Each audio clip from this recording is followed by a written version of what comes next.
C'est un autre personnage qu'on a avec nous, que je commence à beaucoup apprécier.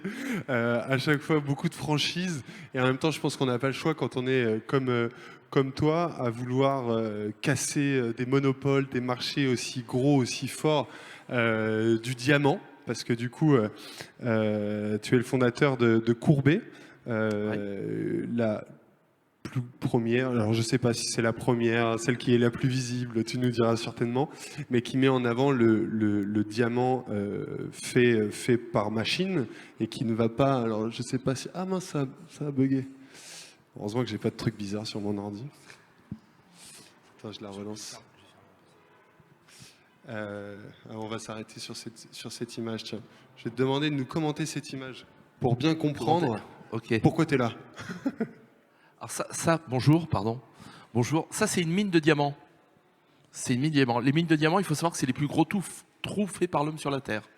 En fait, cette mine de diamants, elle fait à peu près 700 mètres de diamètre et 250 mètres de profond. Et je ne sais pas si vous voyez, mais ici, là, juste là, il y a comme un cercle. Ça, c'est ce qu'on a extrait de la mine en diamant durant toute son exploitation. Voilà, c'est pour vous donner un petit peu l'idée de la dégradation de la nature que cause l'extraction des diamants, comme l'extraction de pas mal de choses d'ailleurs, entre guillemets. Mais, et juste pour vous donner une idée, un diamant de 1 carat c'est 0,2 grammes. C'est grand comme ça à peu près. On va jusqu'à extraire 250 tonnes de minerais.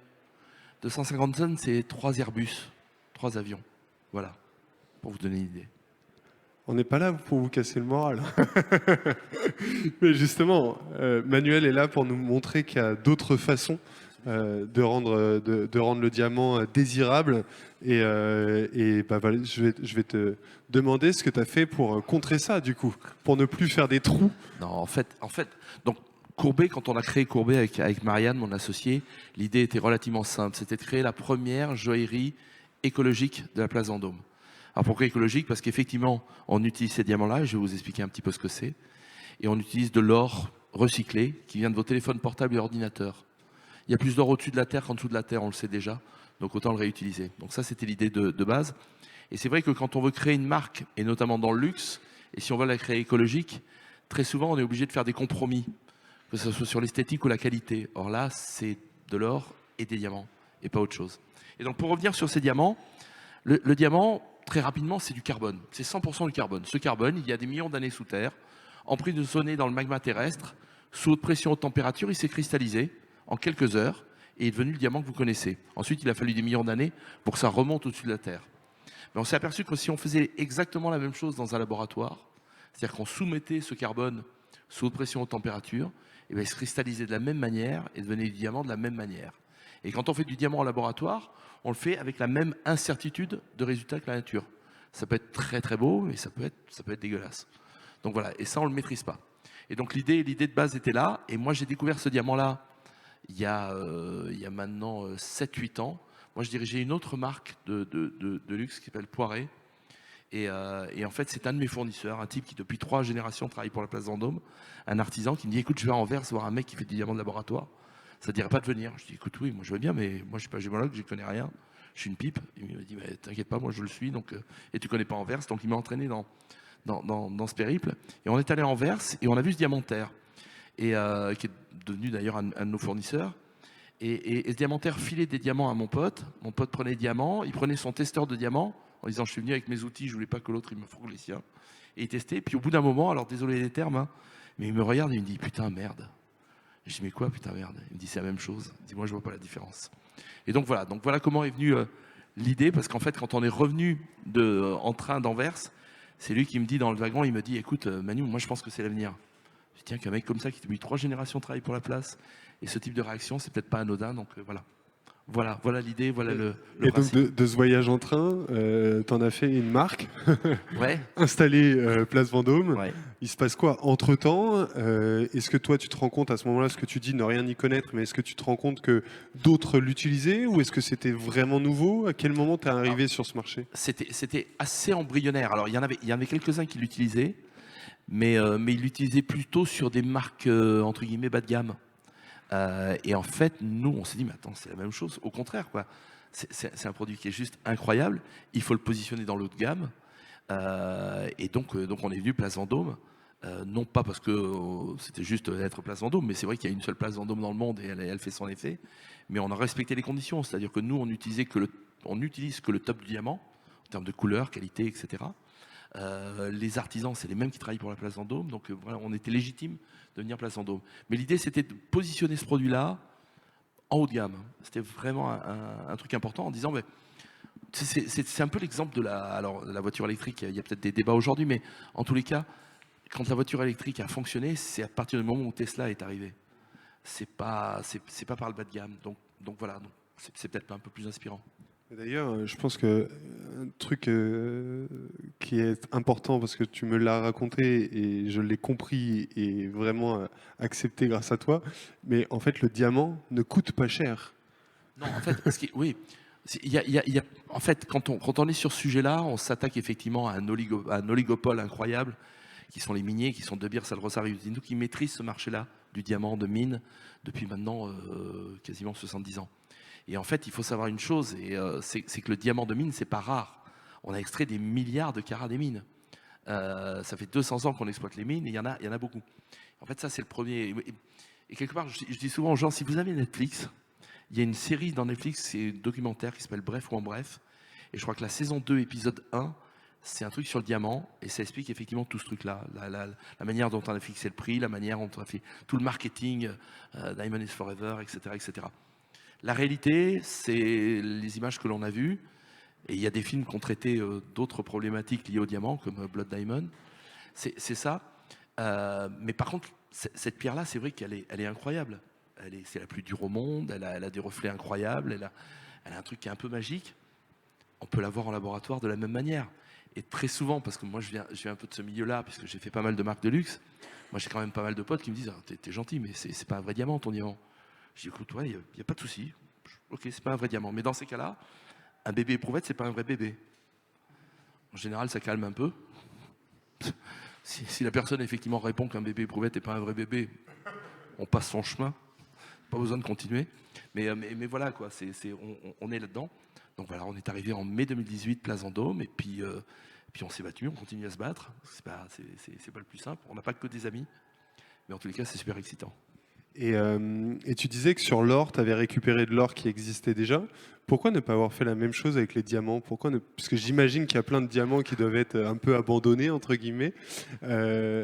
Pourquoi ne pas avoir récupéré cela pour en refaire des bijoux? Mais écoute, en fait, il y a aujourd'hui des marques qui le font très bien, qui font de la réutilisation, qui réutilisent des diamants d'envers, etc. Après, il y a un marketing qui est tellement bien fait sur le diamant que tu avais des anciennes tailles, des nouvelles tailles, tu as tout un mélange. Et puis après, l'origine du diamant, elle est tellement compliquée à avoir que par moment tu te dis ok, je vais réutiliser un diamant là, mais c'est peut-être un diamant de sang, c'est peut-être un diamant qui est un peu compliqué. Donc écoute, nous on a plutôt choisi cet aspect techno. En fait, nous l'idée, ce qui nous faisait rêver avec Marianne, c'était de dire ce diamant qui vient de la haute techno, parce que c'est vraiment le CNRS, c'est vraiment ça. Ça arrive sur l'établi d'un mec qui depuis 3 générations fait de la même manière, et tout ça sous une marque écologique digitale Place Vendôme. Et c'était ce doux mélange qu'on trouvait intéressant. Donc voilà, après, il y a d'autres solutions et tant mieux, et il y en a qui les utilisent. Mais nous, on a pris ce parti pris en disant, notre premier axe, ça va être l'écologie, et le deuxième axe, ça va être la techno, parce que c'est la techno qui nous a permis d'être écologique. Et justement, alors l'écologie et le luxe, ça n'a pas toujours fait bon ménage. Il y a de plus en plus de marques de luxe quand même qui essayent de se positionner sur ces sujets, mais c'est pas de base leur plus gros souci. On le voit avec les défilés, on le voit avec tout ça.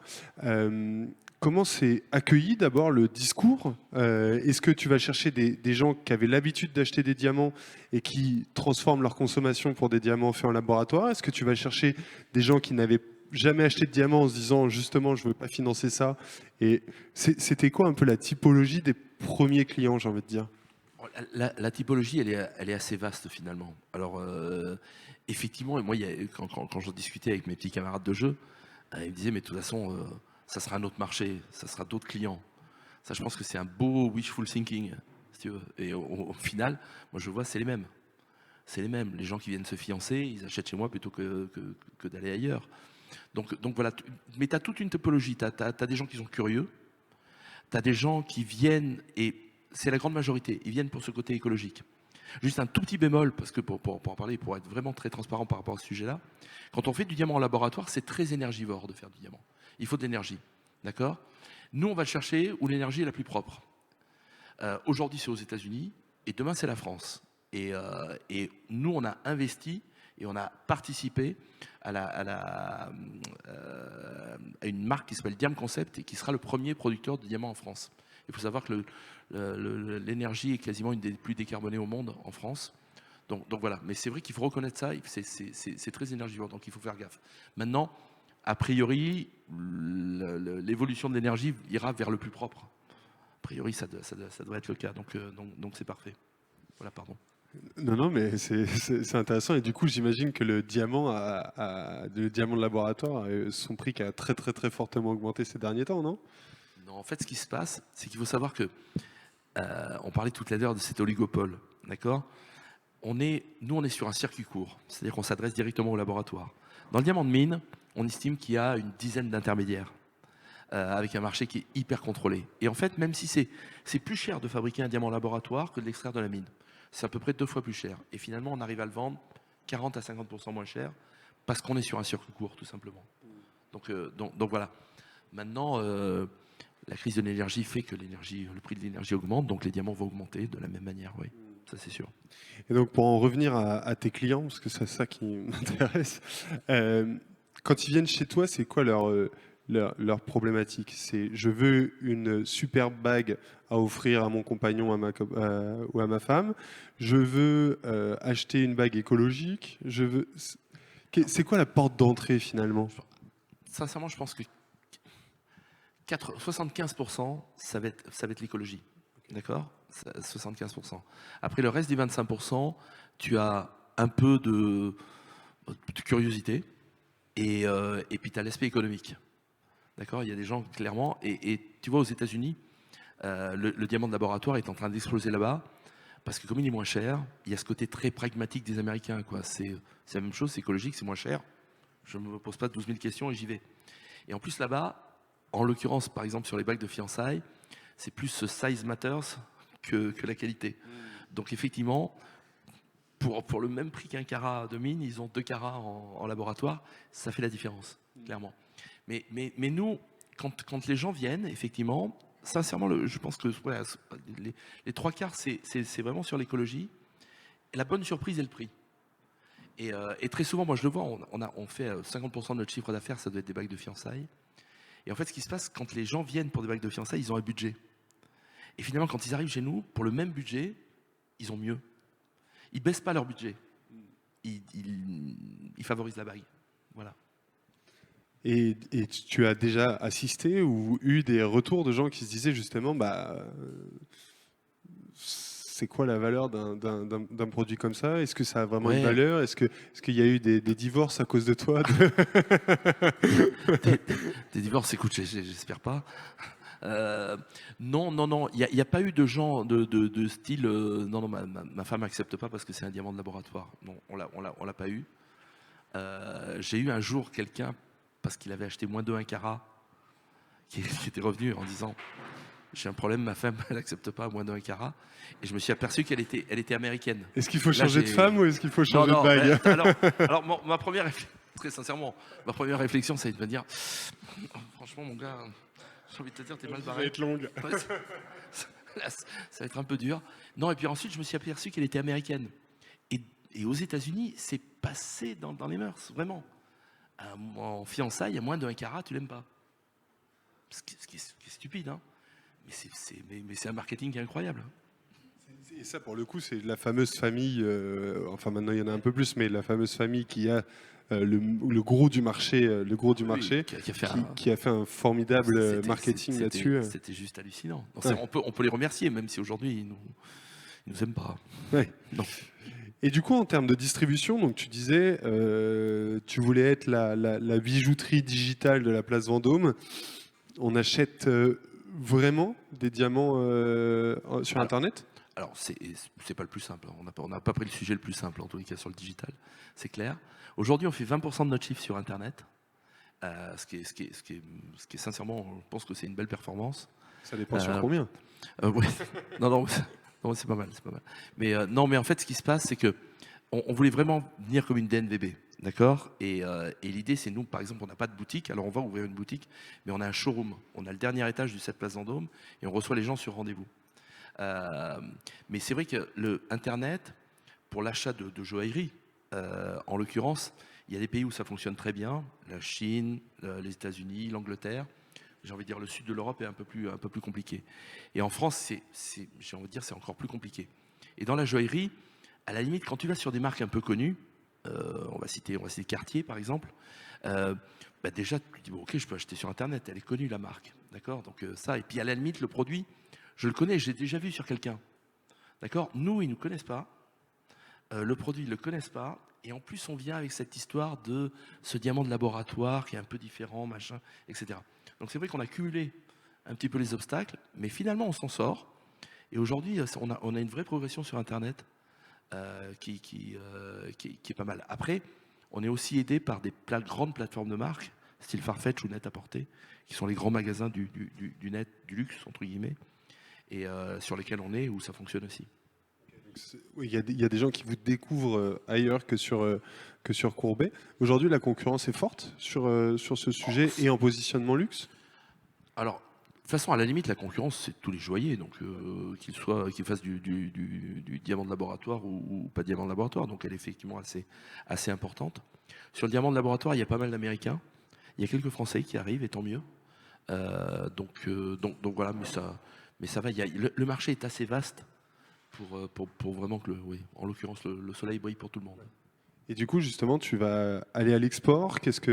J'imagine que le marché français va pas être, Oui, il oui, doit mais être assez grand, mais il va pas être assez grand pour toi. non, mais c'est après 2 ans d'activité, on s'est aperçu que ça fonctionnait bien, qu'on avait des ventes à l'étranger, que les gens commençaient à venir nous chercher.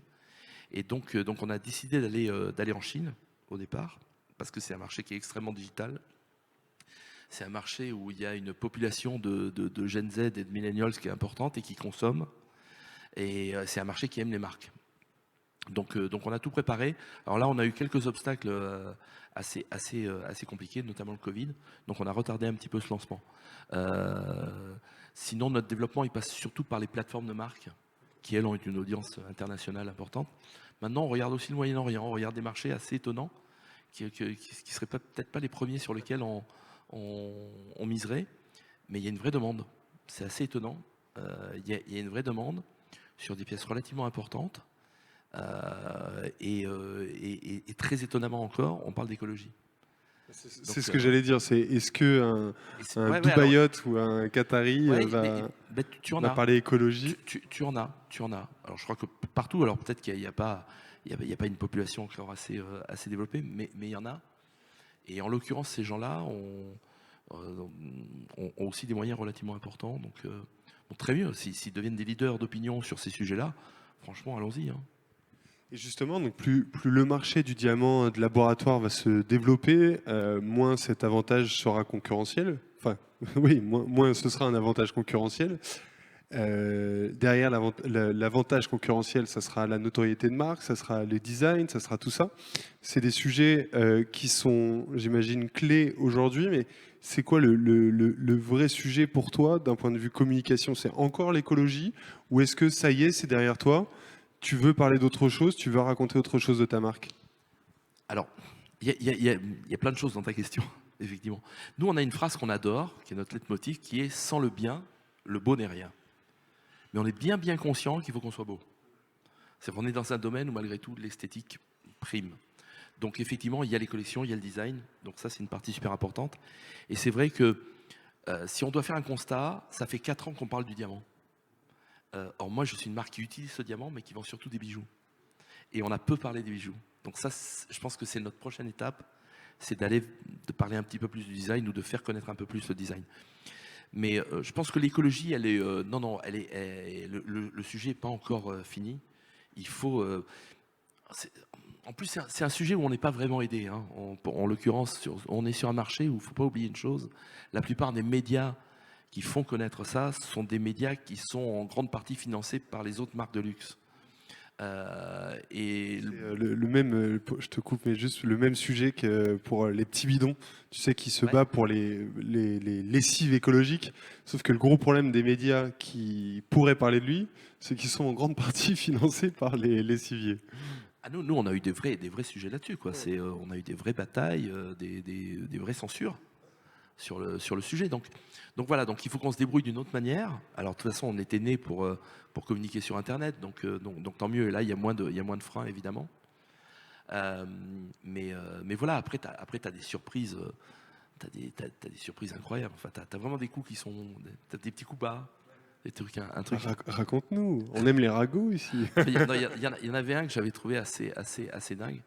Et c'était une grande chaîne d'infos nationale, pour pas le citer France Info. Et en gros, qui m'appelle et qui me dit on voudrait faire un sujet sur vous. Je dis formidable. Bouge pas, j'arrive. Donc évidemment, je me précipite là-bas. Et puis là, on me fait rentrer dans un studio, on me dit rien. Et puis au moment, peut-être, tu vois, 10 secondes de l'interview, dire, bah, écoutez, voilà, donc votre contradicteur est à New York, c'est Jean-Marc Libéraire, le patron des mines mondiales.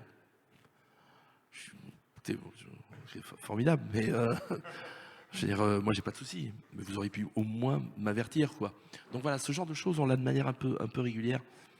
Alors je pense que effectivement, les médias aiment bien cette opposition, stigmatiser les choses, etc. Voilà. L'idée, elle n'est pas non plus stigmatisée. L'idée, elle est de dire il y a un choix, il y a une alternative, c'est de la présenter et de dire qu'elle existe. Si vous faites votre métier de média, c'est juste de dire qu'il y a quelque chose d'autre qui existe. C'est pas l'opposé. Et justement, comment on se fait connaître, vraiment on se fait identifier sur des marchés où les concurrents sont excessivement riches, excessivement bien distribués. Comment on arrive justement à créer cette petite différence pour faire Internet. venir chez le petit poussé, quoi. Alors, Internet, clairement. Clairement, Internet nous a permis ça, les réseaux, toutes ces choses-là, des relais d'opinion.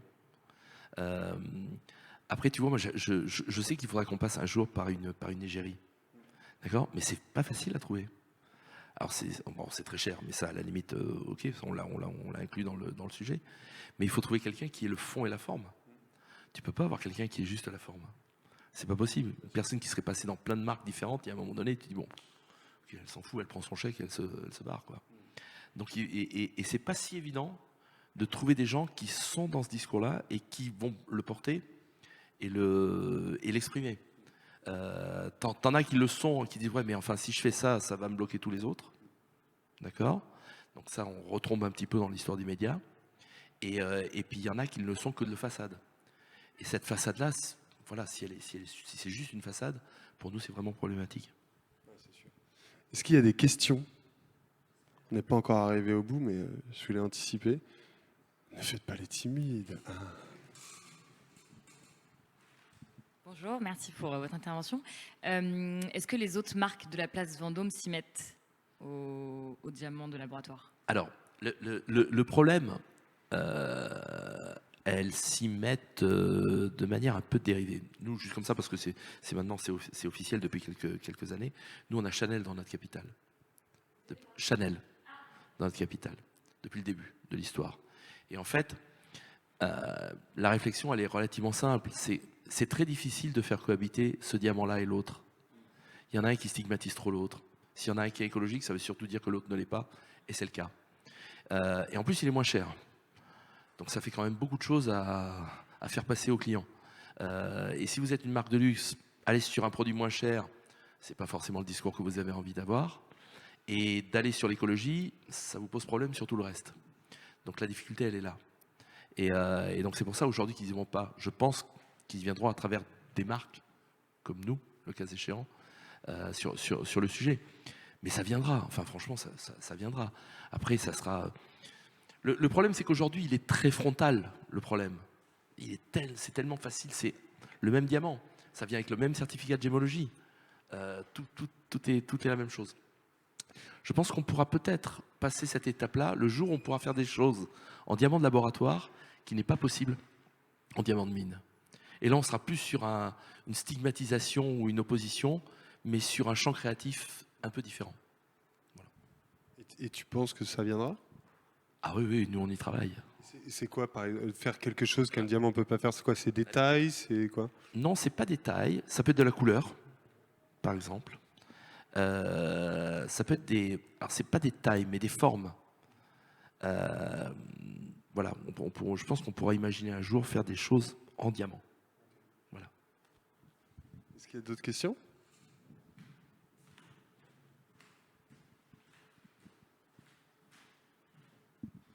Oui, alors désolé, je m'y connais pas trop en gémologie, mais voilà. Donc Moi non plus. le diamant, c'est possible de le refaire en laboratoire, mais je suppose que vous faites pas que du diamant. Alors, nous on utilise. Alors, on peut tout faire. Ah, tout C'est est des possible à. C'est des pierres. À Les refaire en pierres, laboratoire. toutes les pierres, le saphir, l'émeraude, le rubis, sont des pierres et ce sont juste des réactions chimiques et physiques.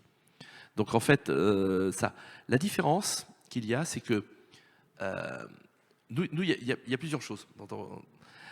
Déjà, il y a un premier truc qui est, on est le dernier pays à appeler ce diamant-là, à nous obliger à appeler ce diamant de laboratoire diamant de synthèse ou diamant synthétique.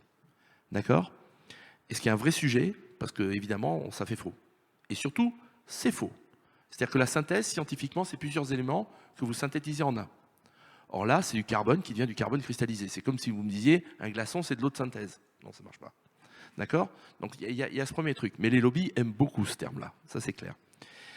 Donc nous, on se bat pour changer cette dénomination. Et c'est compliqué. D'accord? Et en fait, sur les autres pierres, saphir, rubis, etc., on peut les faire. Là, c'est de la synthèse, parce que c'est plusieurs éléments. D'accord? Et en fait, ce qui est assez paradoxal, c'est quand vous faites de la synthèse, c'est comme si vous aviez une bonne recette de cuisine. Si vous la suivez à la lettre, le gâteau est toujours bon. Et bien là, la pierre, elle est toujours belle. Et en fait, là, si on faisait de l'émeraude, du rubis, du saphir, ce qui nous arrive d'en faire de temps en temps, mais là, on n'est pas 30 ou 40% moins cher, on est 3, 4 fois, 5 fois moins cher. Et là, le consommateur final a du mal à suivre. Et en se disant, c'est la même chose. Il pense que c'est pas la même chose. C'est la même chose. Je suis désolé. C'est la même chose. Malheureusement, il y a une barrière là qui est compliquée.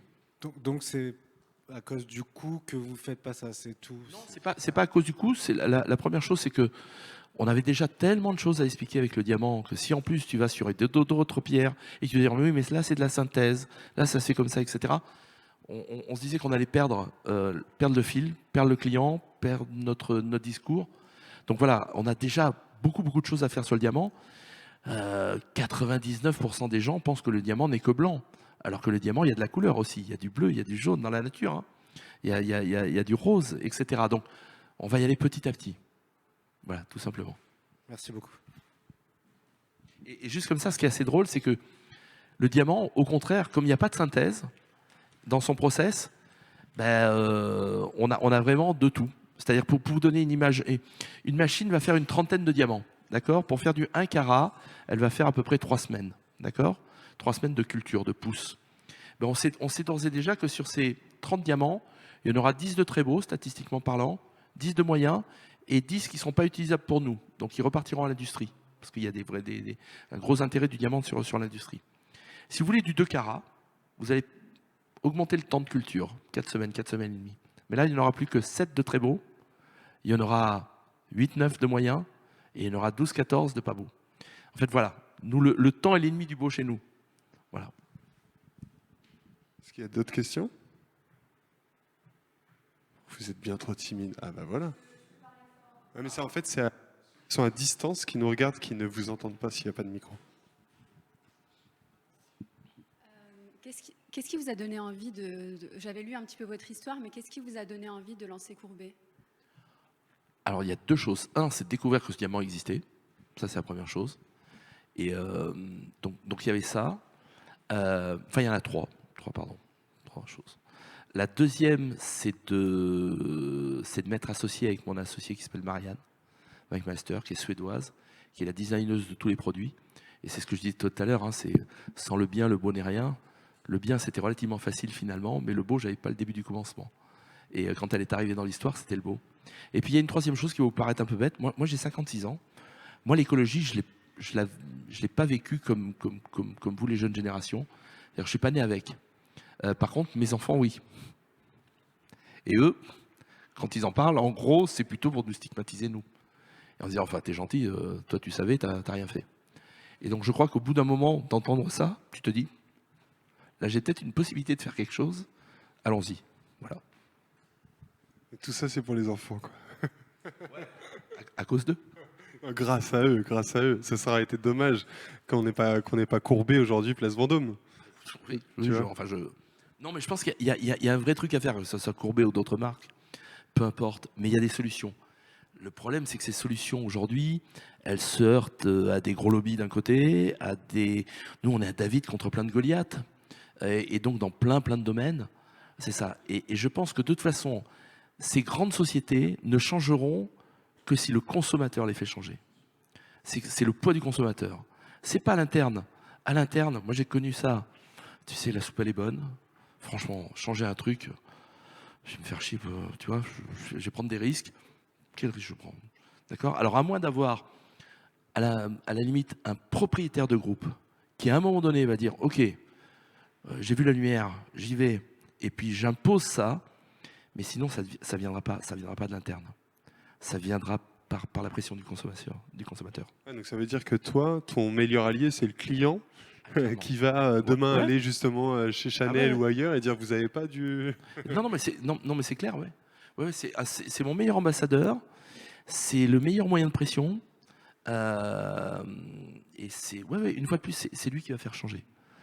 Nous, on sera là et on va essayer de répondre à ces demandes.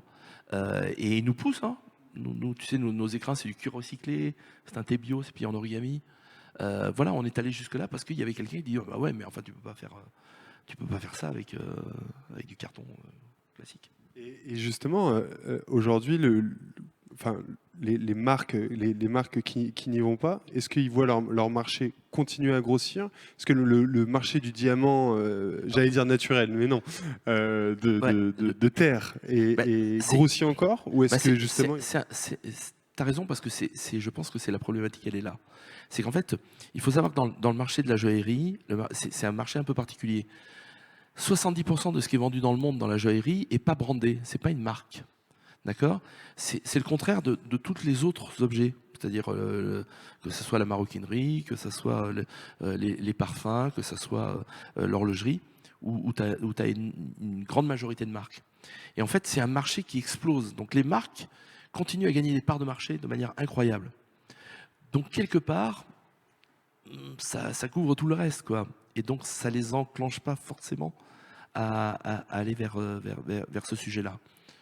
C'est dommage. Ça viendra, c'est le cours de l'histoire et ça te permettra d'être encore plus gros. Les gens, ils s'y mettront et donc ils auront vachement plus de mal à te battre. Merci beaucoup Manuel. Le temps passe tellement vite. Merci à toi. Merci beaucoup.